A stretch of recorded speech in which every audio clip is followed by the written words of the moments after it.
Всем привет! Вы на канале Удивительная планета, и сегодня мы поговорим с вами об озере Тахо.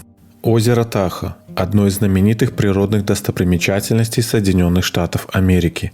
Занимает площадь 495 квадратных километров.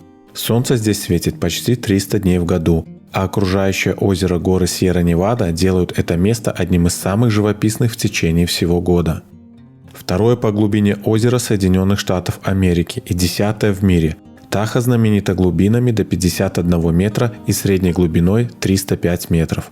К северу и югу от озера расположено немало горнолыжных курортов мирового класса. Именно здесь проходили зимние Олимпийские игры 1960 года. В северном районе у озера немало богатых поселков и курортов, но южная часть озера населена меньше. Курорты и казино стали появляться тут лишь недавно.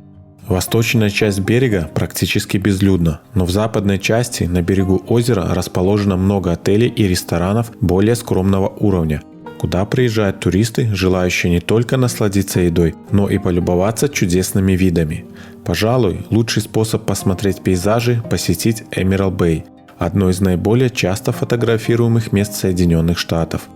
Отсюда открывается чудесный вид на горы, озеро, единственный остров Фаннет, а сам государственный парк Эмералд Бэй служит потрясающим фоном для Викингсгольма, эффектной репродукции скандинавской крепости, выстроенной по заказу богатой вдовы из Чикаго. Добравшись туда на лодке, можно полюбоваться чудесными башенками и башнями, замысловатой резьбой и балками, использованными для воссоздания крепости. Крыша здания заросла травой и цветами, именно так делали в незапамятные времена, чтобы кормить скотину зимой.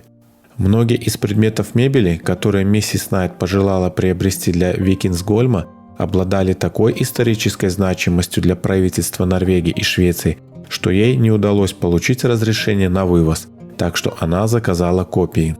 Чем бы вы ни интересовались – кемпингом или пешими походами, катанием на лыжах или сноумобилях, спа-курортами, кухней гурме или просто просмотром шекспировских пьес, в этом районе несказанной красоты вы всегда найдете себе занятие. Территория вокруг озера первоначально была населена индейским племенем Вашо. Озеро Тахо являлось центральным местом территории обитания этих индейцев, которые проживали также в верхних долинах рек Уолкер, Карсон и Траки. Они называли этот район Дахоу-Ага, что буквально означает «край озера». Когда пришли первые белые путешественники, они стали произносить это слово «Дахоу», что в конечном счете трансформировалось в современное название озера. По словам Марка Твена, Тахо на индейских языках означает «суп из кузнечиков». Лейтенант Джо Фримонт и Кит Карсон стали первыми белыми людьми, ступившими на эту землю.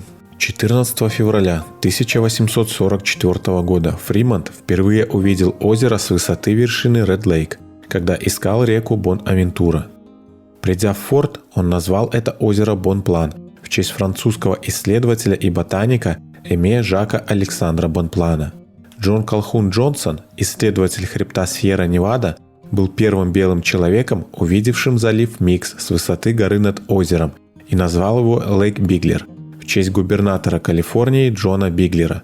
В 1862 году Министерство внутренних дел США впервые ввело название Тахо, но еще десятилетия длились споры о правильном наименовании, и в ходу были оба имени. Наконец, официально имя Тахо было присвоено только в 1945 году. Когда образовался штат Калифорния, 2/3 береговой линии озера отошли к нему, а 1/3 к штату Невада.